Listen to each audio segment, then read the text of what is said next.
because we can't just kind of, for the sake of finishing our own targets, not ignore the children. So we have to develop a methodology in such a way that we connect with the children. Even if we go two steps less, that doesn't matter.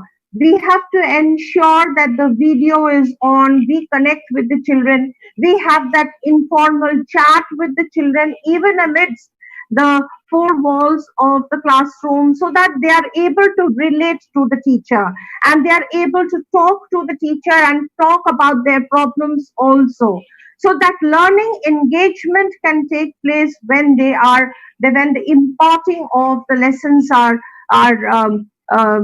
being done. And most importantly, they have to be prepared for the upcoming days. The whole lockdown process have left them completely unprepared. Suddenly they have been told that they have to be kind of under the lock and key of the four walls of the house. So gradually we have to prepare them, because we do not know, things are very uncertain as to when it will be safe for us. The word safe is very, very important here, because as I am communicating with my set of children, I can already find that in some of the houses, the parents are already tested positive, and they are all within the four walls. They are quarantined. They are, at a loss when the mother is tested positive or the father is tested positive, and they are within the four walls. They don't know what is going to be next. So to keep preparing them and keep talking about positive things with them, that it doesn't matter, okay, things will be taken care of. You have to understand that we have to carry on with our life. She will be all right. We will pray for the recovery. The doctors are there to take care. So, basically preparing them for the days that, maybe in the next set of 6, 7 months, we might have this kind of an online mode of learning, but very gradually, we will be able to sustain ourselves and, get into a better scope of living. Most importantly, the emotional well-being of the children will have to be taken care of at this time. The emotional, the mental health is a very, very important issue when we are talking about the challenging times. The next possible principle that we need to talk about is vis-a-vis the next point that I'll discuss, that is the screen time. With what is happening is that with this kind of a situation, whether we like it or not, the screen time of the children, it is increasing. The screen time of the children, everybody is wanting to kind of clamor things into the screen, whether it be a computer, whether it be a phone, whether it be any gadget that is available to the children. So along with the screen time, we have to balance physical activities. So when the children are being given some kind of activities or subject centered curriculum for the online classes, it is very, very important. Like I have scheduled early in the morning, they have one class of physical education, as in the yoga and meditation classes, to calm their nerves. And that they can practice twice a day. That is no harm, and that is a little different from the screen time sharing. Because if what they are learning or what they are doing in terms of yoga and meditation that can calm their nerves, then obviously, they can concentrate better, they can have a better control over their nerves. So, a very, very important aspect is their physical activity, so much of pent up energies are there within them when we talk about the children who are absolutely enclosed within the four walls, that they can't run, they can't spend their energy, as a result of which what happens, they tend to become very, very irritable. They tend to become very frustrated about what is happening all around them. So if they have a terrace, if they have an open space, if they have somebody with whom they can share, so much so a pet in the house, or even the siblings in the house, or if nobody else, because in the nuclear families nowadays we have only one child in the house, So even with one of the parents, if they can spend that energy, so screen time vis-a-vis the actual physical activity time has to be balanced. It's very, very important. And what actually is the most important lesson that we need to give to the children at this time is the values. This is the time when we can inculcate in them a lot of values like citizenship, etiquette, values, morals, judgments, beliefs, because all these value education, we try to feel that it will go on throughout their period of learning. It does not happen because the initial setting time for their system of value is 0 to 7 years. So basically, system of inculcating and helping them to acquire the values through various stories, through various uh, cartoon storyline for the junior classes. I'm trying to say maybe class 4, 5, class 6. Why not? You know, basically discussions on values, let them come out, a session wherein we have a free session when the children can be allowed to talk and express themselves and learn through maybe short clippings of a film. A 15-minute film can be shown, a cartoon can be telecast for them, and somebody, a school counselor or a class teacher, can just ask them, what did you learn? And what are the things that we need to remember from this story? And what are the basic elements of the story? So a very casual kind of a discussion can be taking place amongst all these serious things that they have to do in life.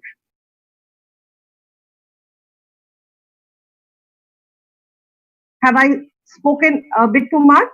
I No, hope no, I'm no, keeping no, to the no, time. no.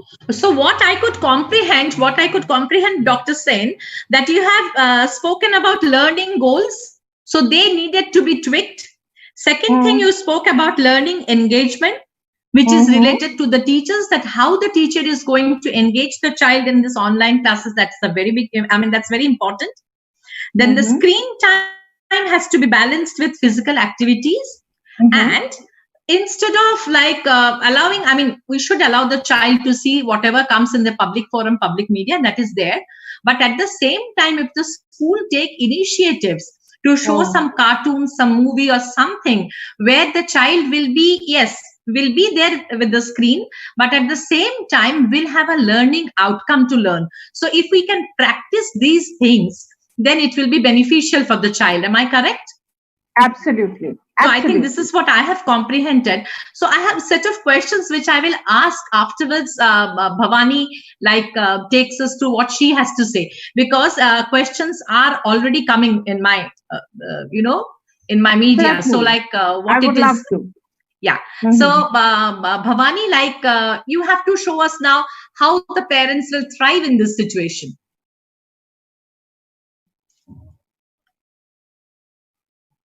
Yeah. Can you hear me? Yeah. Yes. Yes. Yeah. Thank you, Sunita ji, for taking us through that, because I think it's a lovely beginning to what I'm going to kind of share in today's online meeting.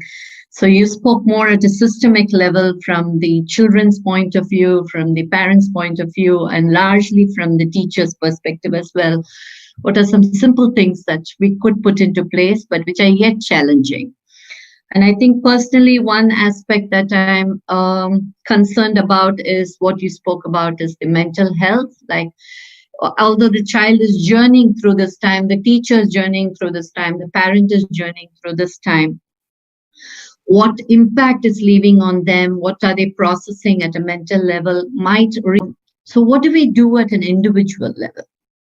Okay, so I might not use the word parent, I might not use the word teacher, I might not even mention the word children, but largely what I'm trying to share is what I have developed personally as an understanding by being in dialogues with different people from across the world during this time.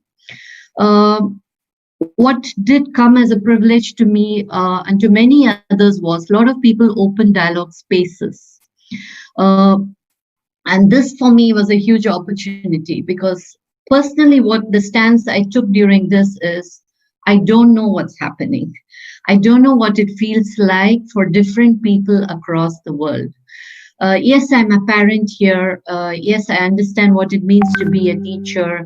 Yes, I understand what a child might be, managing or multitasking at this point of time. But I really don't know what is happening across the world.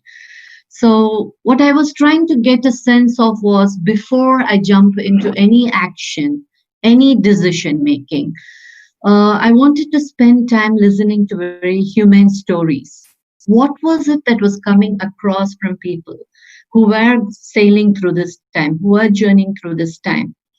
And what I heard was very, very different planes. At one level, a fundamental thread was very common of there being uncertainty, of there being fear, of there being adapting to a new space, of there being an urgency to rush into action, of there being how should I keep my children busy? Now they were going to school. We had a routine. Routines were changing.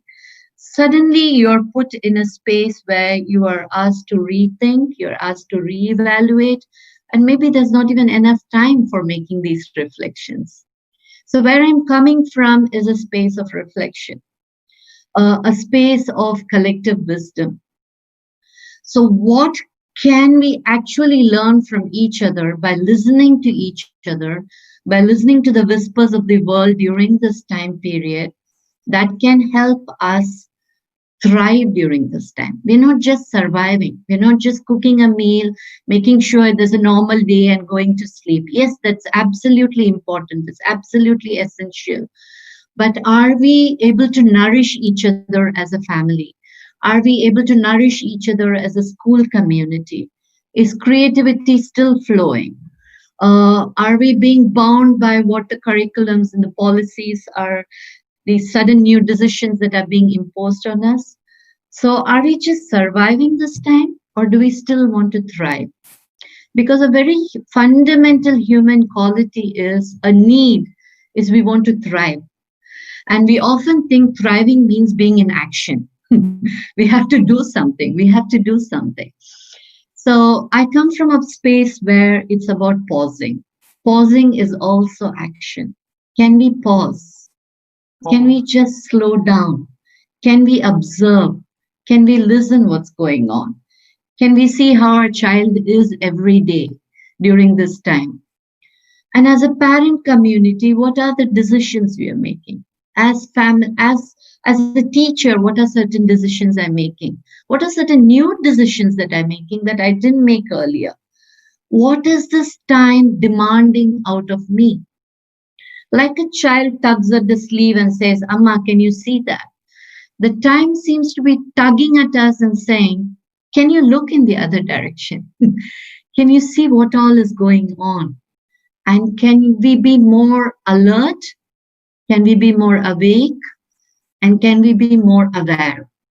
So I think essentially I'm going to leave these three words with you: being alert, being awake, and being aware.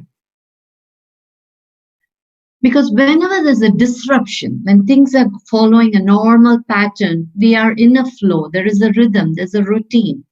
And suddenly what's happened is there is a change, there's a break.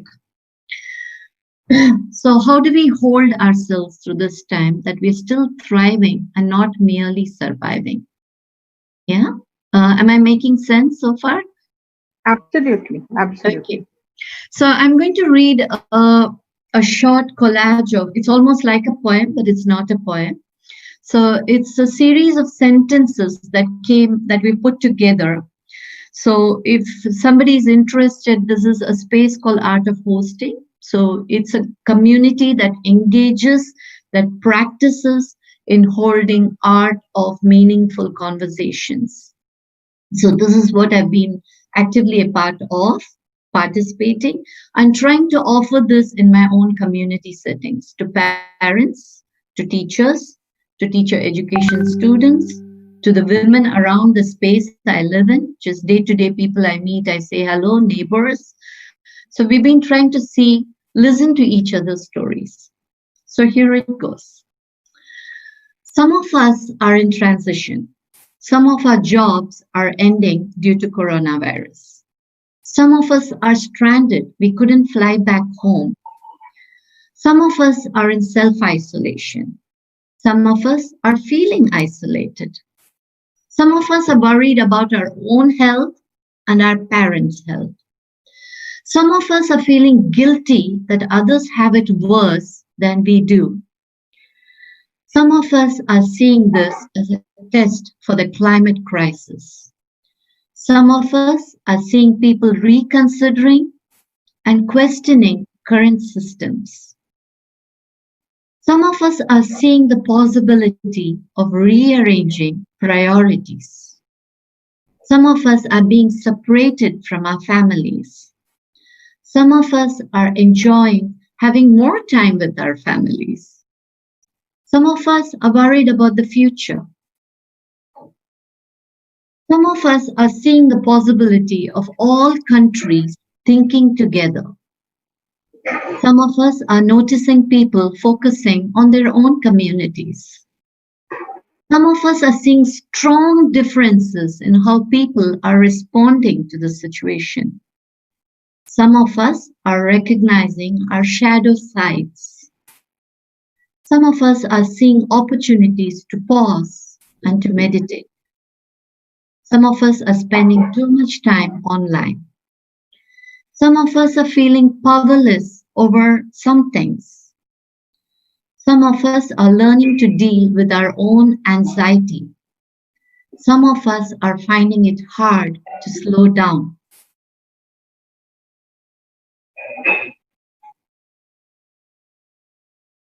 Some of us are seeing the possibility of shifting mindsets. Some of us are seeing the possibility of reshaping the world. Some of us are struggling to find balance. Some of us feel pulled in many directions. Some of us are feeling the need to sit and listen. So I'm in this last sentence. I'm still sitting and listening. And I feel it's a very important time to reflect, to reconnect as a community of people. Like right now, listening to Madhumita, listening to Sunita, listening to the questions that are probably coming up on this live session. We might not have the answer to all of them, but it's becoming important to understand what is everybody feeling? What is everyone grieving? What are people celebrating? Has your concept of freedom actually changed? Just because you're inside a house, a limited physical space, is your freedom really being taken away? Do you still feel free? So these are some very critical and important and fundamental questions that we could take time to ask each other. So I'm going to share maybe a few slides. Do I have time, Madhumita? Okay. You have. Okay. Okay. All right.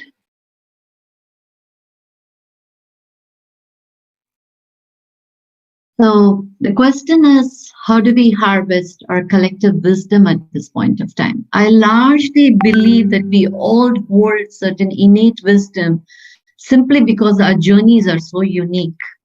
The way we respond to life is so different. So what we can learn from each other is huge, and that seems to be the key to thriving through this time. So whenever there's disruption, there are generally two modes that people go into. There's fear, there's a closed heart, and you tend to go away, you shut down because there's fear. Or you open up. Depending on where you are individually, these are the two essential things that can happen during this time. So it's a good time to see where you are in these two spaces between a sense of closed will and sense of opening up. Or are you quickly moving between these two zones? If yes, why? How?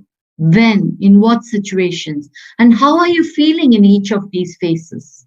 When there's a closed will, a closed heart, when there's fear, there's anxiety, how do you feel within yourself? How powerful do you feel? How sure of your choices do you feel?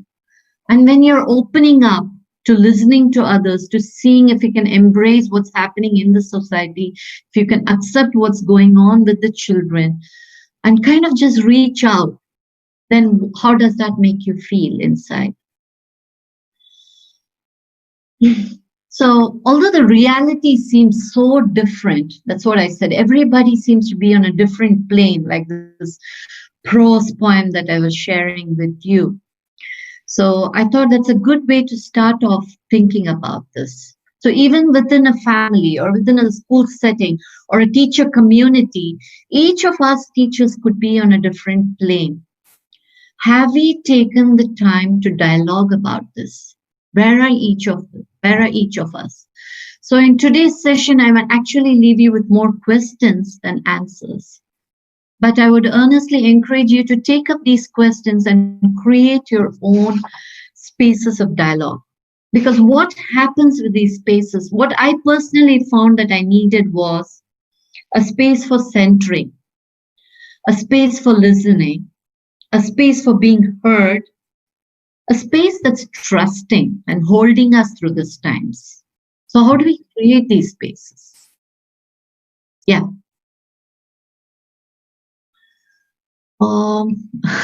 Yeah, I will try.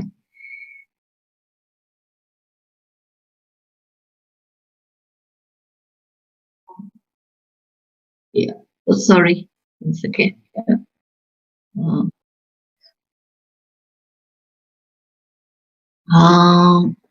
F11. Okay, there's a lesson going on now. It's time to learn. Good. And this is my son's computer, so is this better? Okay, great. So when we think of these times, chaos is not new in our life. We have faced changing times. So if I ask Madhumita, she said, oh, every time there's a new policy or there's a new idea that needs to be enforced, and I need the teacher community to embrace that, there's chaos. They're like, why this now? Weren't we doing fine? Wasn't there a rhythm? Wasn't there a routine? So every time there's a chaos, it means it's pushing us to change. It's making us fundamentally at an individual level, it's poking you. It's asking you certain questions. How ready are you for this? How do you make yourself more ready for this?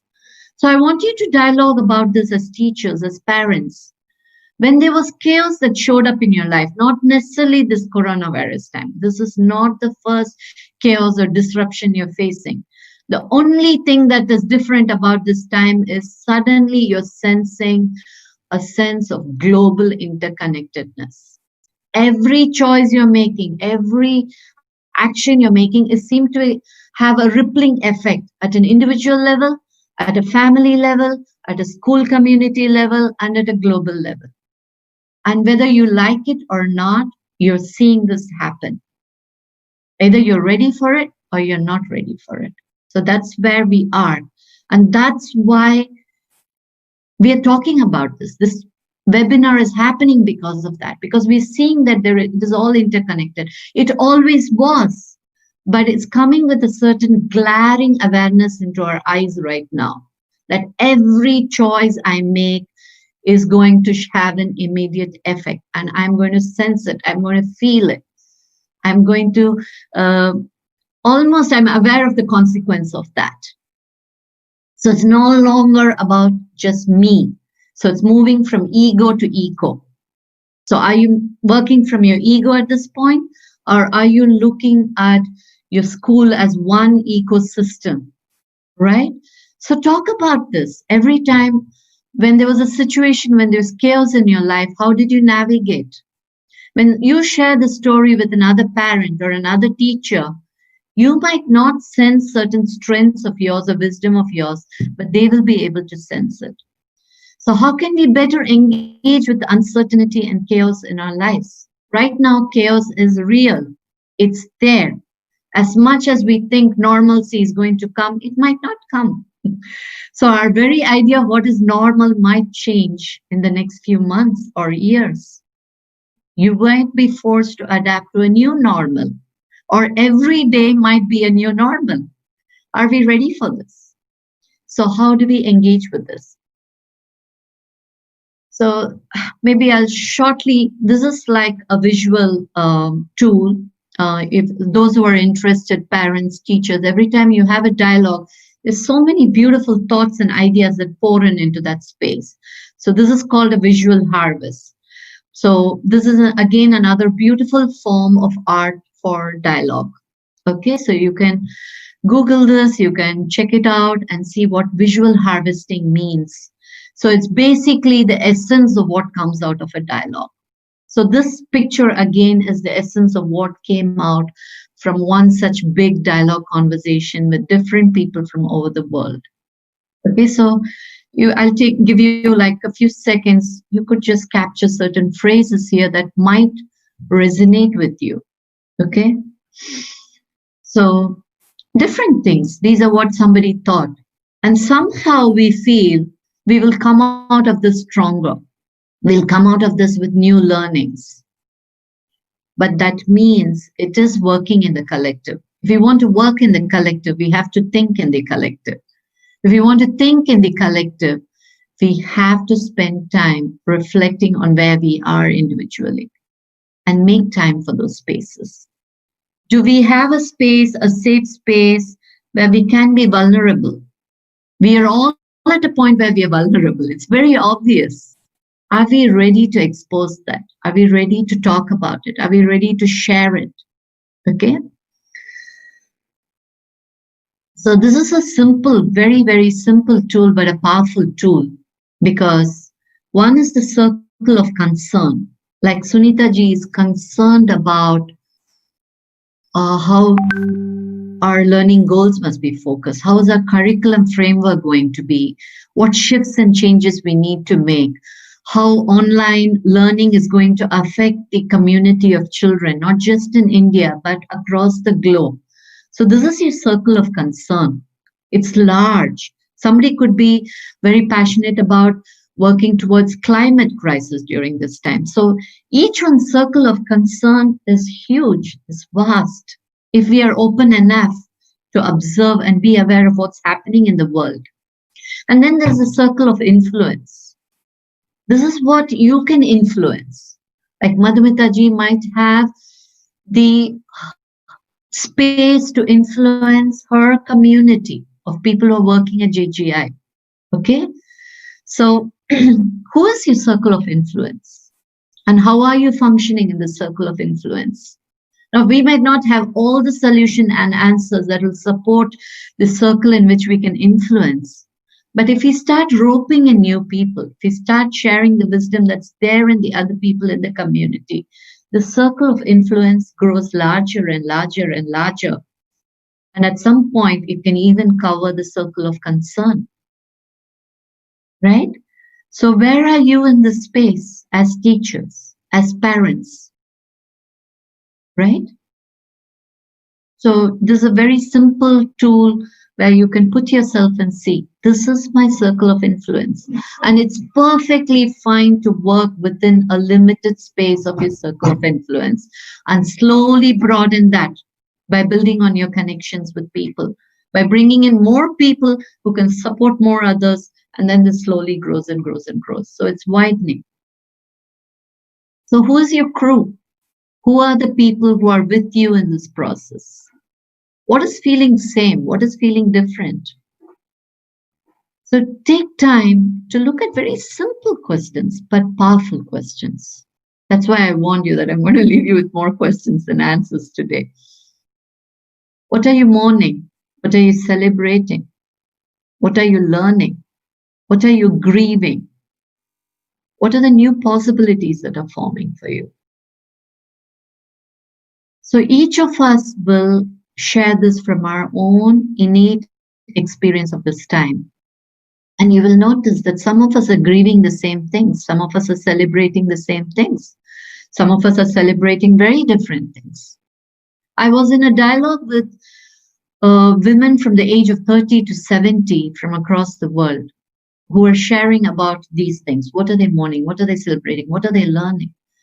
And interestingly, the oldest set of women were so excited about this time.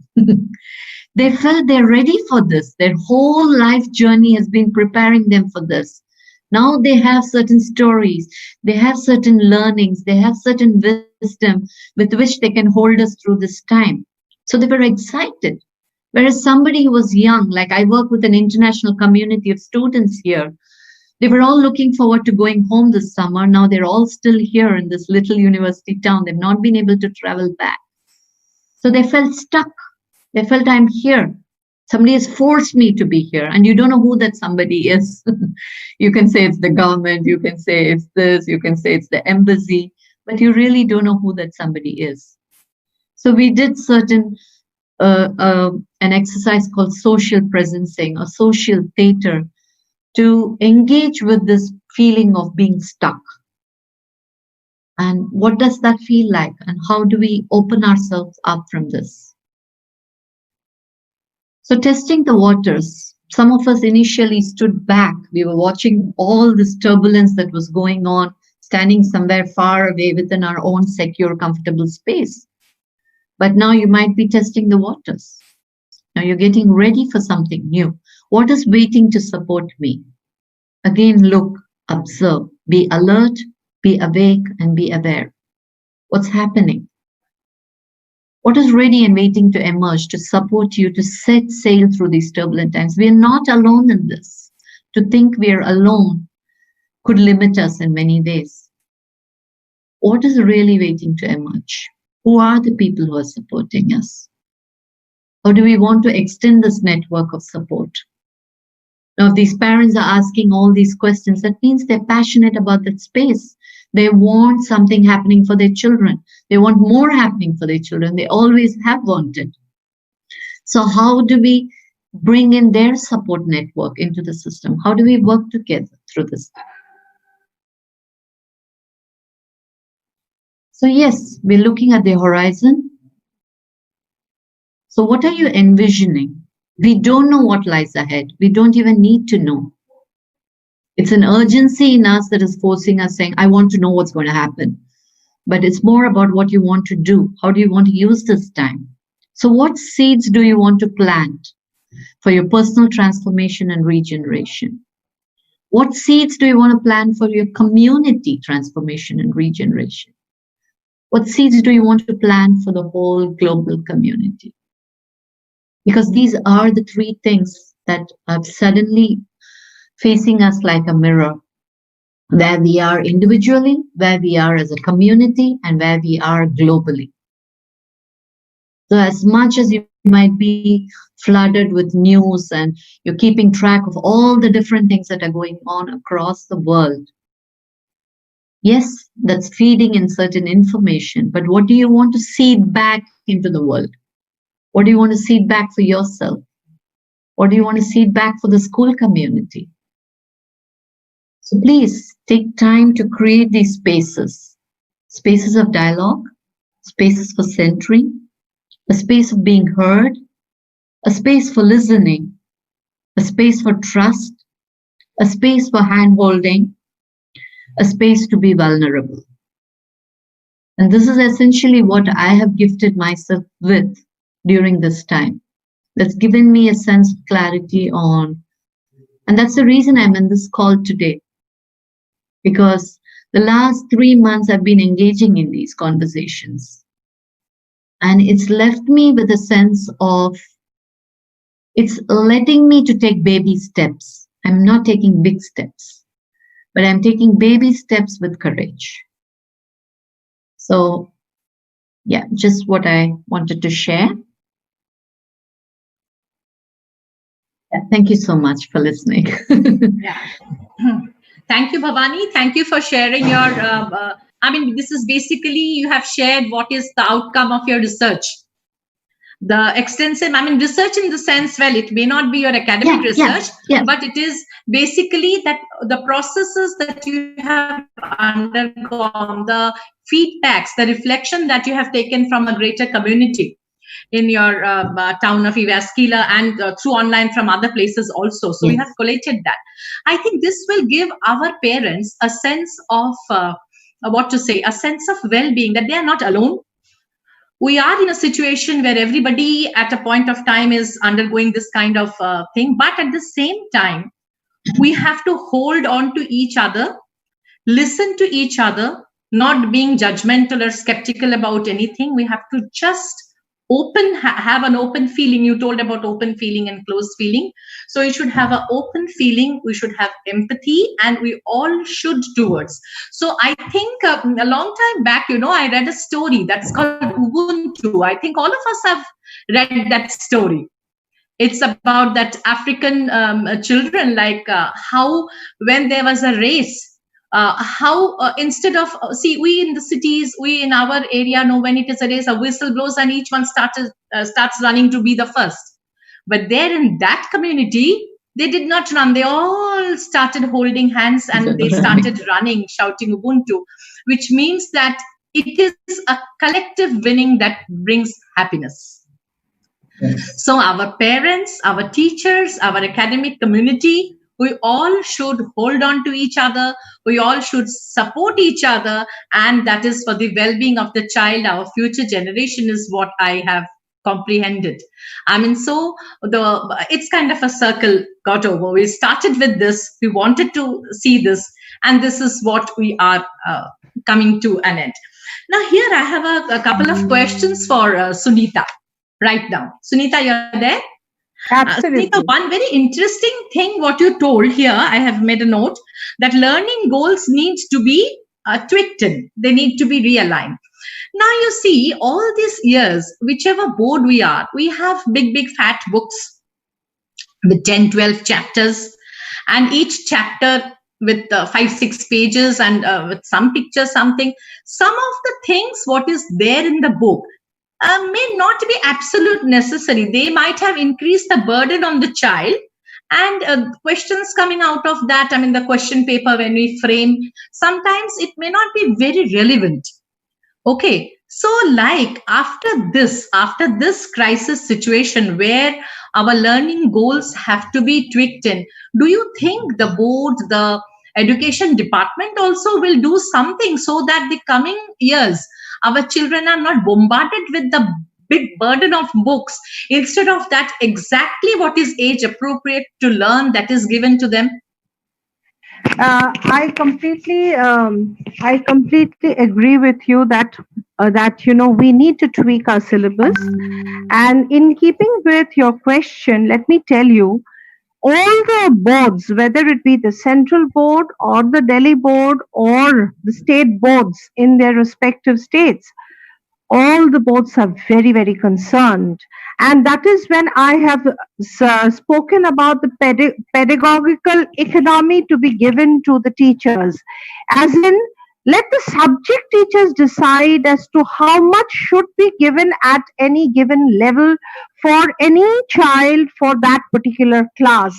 We usually have a broad pattern of the syllabus, and always the books that are given, the books always give us a little more than what is there in the syllabus. So it is not like, now at this given point, we cannot go line by line from the book. True. The subject teachers will have to sieve through the chapter and see how much is actually necessary.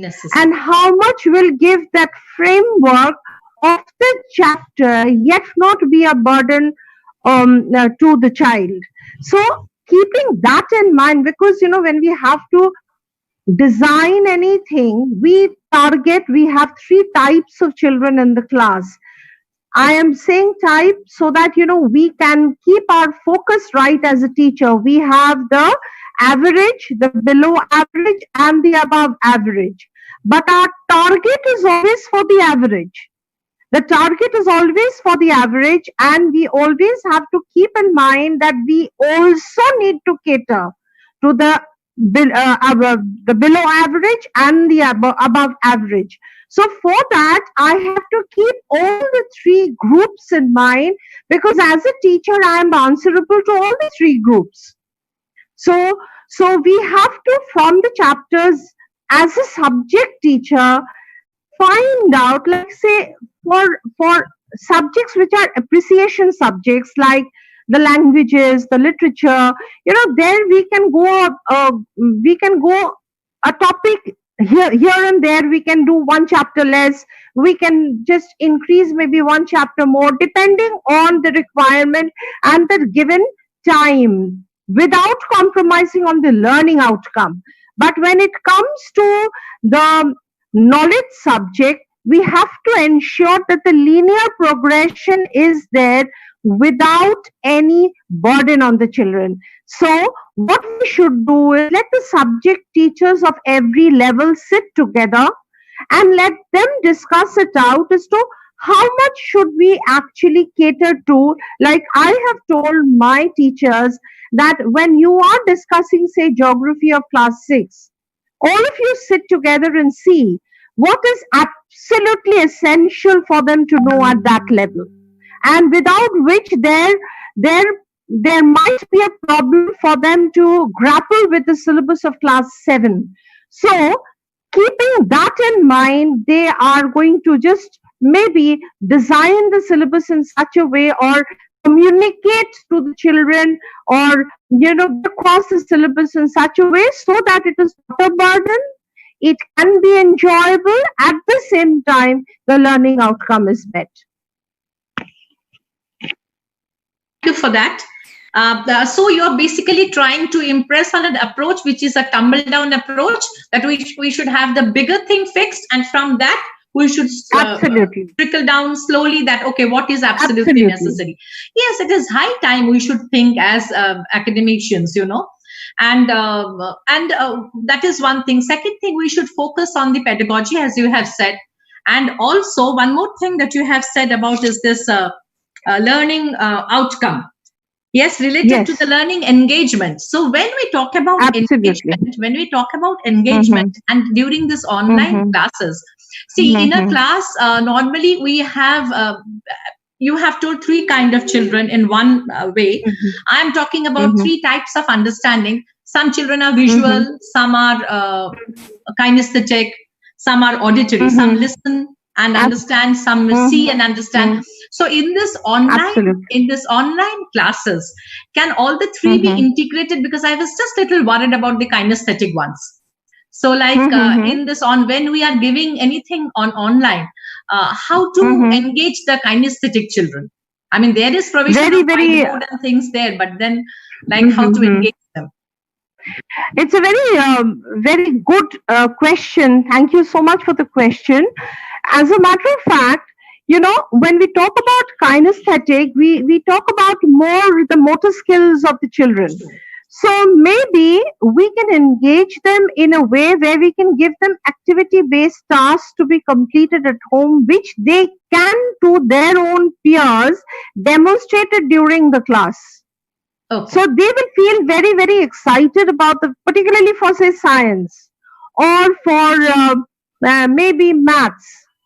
When you give them the provision of explaining something to the class, where you engage them in such a way that they themselves will have to do some research, and they themselves will have to come out with a format of peer learning. So the others are going to learn from them, is a kind of a very enjoyable situation for them. And particularly the overactive children, they can be engaged very nicely in this manner. Yes, I totally agree with you. Because just when you were telling this, I thought that one of our schools, our presence is in the tier 2, tier 3 cities of Karnataka, in different places. And there the children, we did not expect them to come up with this, but there also they are coming up with ideas that, ma'am, can each one of us in different places, because they are staying in their own house, can we sing songs one line and make the formula, or read out this poem, or do some drama?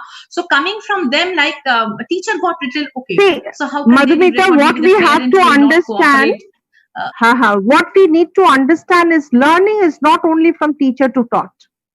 Learning is when there is a learning atmosphere in the class and the children voluntarily engages themselves in the learning. So my learning outcome is basically to complete a certain portion. Now, how I do it, I must have that liberty as a teacher. It is not that always the teacher is going to talk. No, that the children getting involved in various, say suppose we give somebody to do a presentation, like Bhavani ma'am has just shown us a presentation very nicely about what she wanted to communicate. Similarly, I can allow them to do a presentation and share it with the whole class. So that way we are engaging them, because all the children are more computer savvy and technologically savvy than what we are. We are all foggies. We have to learn from them. But they are themselves more technologically aware than what we are at this age. So learning can be both ways. We can learn from them, they can learn from us. And sometimes the kind of ideas I get from my children, I can tell you there's a lot of learning I have had from them. So learning can be in this online procedure, not just, one way. It can be it can be a two-way process where the peer learning can take place, as well as learning for the objective of learning can also take place. Thank you so much, because this is, I'm expecting that our teachers, our parents, all are listening to this webinar, and they will get to know, parents will get to know how much effort a teacher does, how much effort the principal of the schools are putting in to train up their teachers and giving some ideas, and how much the parents' collaboration and support is needed in all this endeavor what the school is doing. I must congratulate all the teachers for coming up at this time to get together, to suddenly overnight switch over to the online mode, because it's not easy. It's not easy. It's not easy. True. But teachers, they are very passionate about the students. If you just whisper to them that it is good for your child, it is good for your student, they will do anything for them. That's what I, as a principal of school, have seen. And absolutely, you are being principal, so that sometimes we sometimes crib. Some teachers are laid back, but then when it comes to the benefit of a student, they don't know from where they get the energy and they get up. So absolutely, this is really nice. Absolutely, and this is completely really nice. And agree. Bhavani, you were talking about this circle of influence. This is for Bhavani. Bhavani was talking about the circle of influence. So I think our parents and teachers and our community, all of us should focus on one thing, that as you told about the baby steps, that how much we can do instead of getting bugged up, instead of getting perturbed by the situations around. We have to focus on how much we can, little good that we can do. So where we can influence, to chalk out that, try to motivate that, and then slowly increase the the sphere of influence.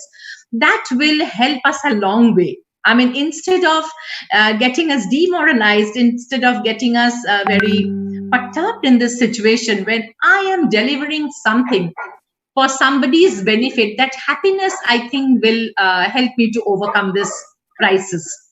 Yes? Right. Absolutely. Okay. So absolutely. I hope that today's session was kind of very motivating. See, in our series from JGI, we have started with resilience. That why students should have the resilience, how they can collaborate up. It was our first thing. Then we focused on these dynamic concepts, like how online, offline teaching and the mental health, it will be good. And then today's webinar is about the parents and the teachers. So slowly from the children to the parent and the teachers, we are kind of making a, making a string. It's like a bead. We are one after the other. We are adding the beads to make it a good garland. So let's see how much benefit we get. We are hoping. And with this, shall we conclude? Do you have anything more to say? Thank or shall you. we conclude today's webinar? Whatever you want. Thank you, everyone. Thank you so much. Thank you very much. Thank you very much. It's been a pleasure to be a part of this. Thank you all. Thank you very much. Thank you. You all made time to be there. It would be lovely to get some of the questions that were asked on the forum. Yes. If you could later send it to us, just to get an idea. Yes. Yeah. Yes, I will certainly. I will certainly. Thank you. I will Thank certainly. you so much, Madhumita, Thank for you this so much. opportunity. Bye-bye. See you all again Bye-bye. in our next session. Bye. Bye. Thank you. Have a beautiful day. Yeah. Bye. Bye.